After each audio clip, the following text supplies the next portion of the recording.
અમારી સમ્રાટ સમાચાર ચેનલ સબસ્ક્રાઇબ કરો, લાઈક કરો, કોમેન્ટ કરો અને જોતા રહો પળે પળના દરેક પ્રકારના સમાચારો। તળાજા શહેરમાં સરતાનપર બંદર રોડ પર ગત રાત્રિ દરમિયાન થયેલ મારામારીમાં 2 વ્યક્તિને લોહિયાળ ઈજા થતાં ખાનગી હોસ્પિટલમાં સારવાર અર્થે ખસેડવામાં આવ્યા હતા।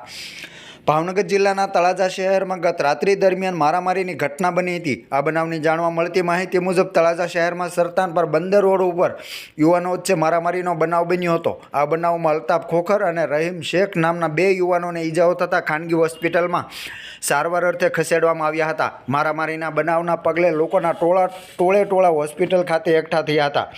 જોકે આ મારામારી કયા કારણોસર થઈ છે તે બાબતને લઈને પોલીસે તપાસના ચક્રો ગતિમાન કર્યા છે।